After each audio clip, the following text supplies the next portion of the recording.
Hi, this is Tim of the 1916 Company. Welcome and thanks for logging on. If you love this watch, email me, Team Mosso at the1916company.com for purchase and pricing details.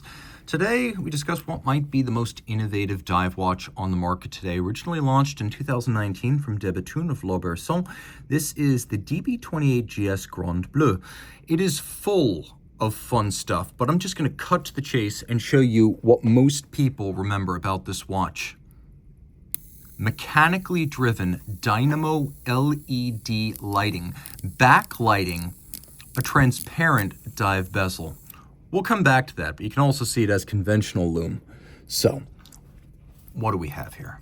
44 millimeters in diameter. The watch is made of a combination of a blackened zirconium midcase with titanium lugs and titanium bezel and caseback. The watch is 44 millimeters in diameter, though it is not thick. It's actually thinner than you would imagine, only 13.1 millimeters thick. The floating lugs, which are a patented ergonomic feature, they have variable geometry, fully extended, 54.5 millimeters. Fully compressed, lug-to-lug becomes 51.2. And there's a 26 millimeter spacing between the lugs, but you can see this factory strap has a little bit of a flare outboard of the lug junction. So if you're going to put a strap on this, go full custom or get an OEM factory piece. I've reviewed this watch in the past, but I think it's important to show it on its most sporting configuration, where we have this rubber strap and a full clasp. I've shown it in the past on pin buckles with leather, which just doesn't seem right on a dive style watch. It's an easy watch to wear, and I remember back in 2019, before my company had any association with Bethune, they let me wear the prototype because I was a big fan of the brand, and they were prototyping this, and it hadn't been announced yet. And so they gave me the only functional example to wear for a week around Philadelphia. So I gave them feedback back then. So I feel like I have a special link to this watch. It's easy to wear. You can see down the barrel, the edges of the case are nowhere near the edge of my wrist. And then over the top, you can see the same, even though this is always an angle that exaggerates the width of a watch. In profile, you can see why I say this watch is actually pretty thin. Most sleeves will ramp up and over the side of it.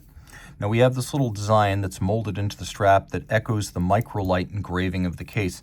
And the case is reductively engraved. This is a machining similar to guilloche that Bethune devised for times when, well, a traditional reggae-style rosette just doesn't fit the modern ambiance of a Bethune watch. And so this is blackened zirconium in the mid case with microlight engraving, and then this is grade 5 titanium, and this is grade 5 titanium bezel and caseback.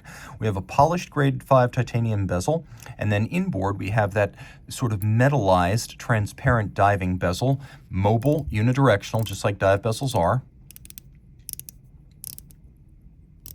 What I'll do here is I'll demonstrate how many clicks. So you're wondering, how many clicks is it? Well, it is 1, 2, 3, 4, 5. So there you go.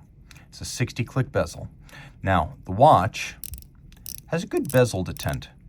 It's a very positive bezel feel. It's light action though. Think Cartier Calibre de Cartier diver, and you've got the right idea. Jumping closer, you can see microlight on the titanium cap to the barrel bridge as well as the base plate. More of that lathe engraving in a modern style. The track outboard for the minutes. This is actually a skeletonized titanium ring. You can see the dial has incredible depth and differences in textures and tones. The blued part of the hands, those are fired titanium. The silver parts are polished steel. This is one of the few DB28s that has running center seconds, so take note. We have 2 barrels manually wound, self-adjusting, so you can't accidentally overwind them. 5 days of power reserve for balance beaten away at 4 hertz, 8 beats per second. The power reserve indicator hides in the corner right here, and you can see part of its underlying mechanism on the caseback with still more microlight engraving. I guess Bethune wanted to do a little bit better than regular 100-meter watches, so they went to 105. So they could call it a true 300 feet. Now, turning it all over, you can see that we've got triple parachute shock protection, 1, 2, 3 springs on the balance. That's there for both durability and improved chronometry, because the less time the balance staff pivots are displaced from their cup jewel, the better time the watch will keep. And it's a patented balance with a blued titanium balance wheel with white gold masses. This, I believe, is the 2016 patent from de Bethune. Denis Flageolet of de Bethune tends to throw away the old balance and implement a new one. He's the watchmaking genius behind the company and co-founder. He's still at the helm today, and whenever he can create a better balance that's less susceptible to temperature-induced timing deviation, concentrates more of its total mass in the rim, and helps to reduce the impact of aerodynamic drag on timing, he replaces that balance. You can see the patented balance is matched by a patented hairspring curve. They actually take a conventional flat hairspring spiral, cut off the terminal curve, shape it by hand, micro-clamp them back together, creating a patented form that breathes concentrically like an overcoil, but is thin and shock-resistant like a flat hairspring. It's the best of both. The movement here is called the DB2880, and like I said, 5 days of power reserve via the twin barrels. There's a power reserve indicator. There is a 35 joule arrangement whereby some of the joules are uniquely applied, for example, in the shock protection system, but we also have a unique governor off to the side. This has a minute repeater governor. See this right here? That slows down the discharge of energy from the mainspring barrels, which in addition to running the escapement and the oscillator, they also drive the lights. This little governor slows down the discharge, so it can actually light for, I would say, between 30 and 60 seconds, probably right about 40 from maximum wind, and it will stop the light discharge before the watch reaches the point of zero power reserve. So it will actually stop the watch when it has about 24 hours of runtime left. It will not allow you to run the light until the watch grinds to a halt. So that's sort of a fail-safe that's built into the system. Taking a quick look, you can see the decoration is excellent with lots of diamond paste mirrored finish. You can also see that there's beveling on the edges of the bridge and the edges of the spring for the parachute system.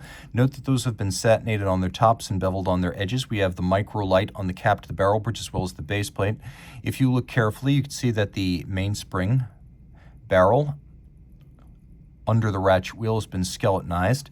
Then we have these giant broad mirrored bevels on the edge of the barrel bridge cap. All screw heads too are polished with chamfered circumference and slots, so it is a lot to take in technologically. It even uses a silicone escape wheel to reduce the amount of mass in the component, reduce the need for lubrication, and to a small degree, not so much as a hairspring, but to a small degree, reduce the susceptibility to magnetic effects. And then again, that is that mechanism, the levers and the springs that underpin this power reserve hidden in the corner. I know you want to see that light one more time, so I'm going to show it to you. That is the basic loom, which was created in conjunction with Black Badger. That's the passive loom. And then that's the light show. There are 4 LEDs, and they're driven by the dynamo, so there are no batteries, no motors in this watch. It is all dynamo-driven electricity. And you can see the discharge, the barrels, and the governor spinning to slow. You can also see how quickly the power reserve indicator moves down. It does give you an awful lot of runtime, and then it's actually so good that in a very dark space you can use it as a flashlight. I know, I've done it. If you love this watch, reach out to Team Mosso at the 1916company.com, and oh yes, it does have a screw-down crown mounted up at the top.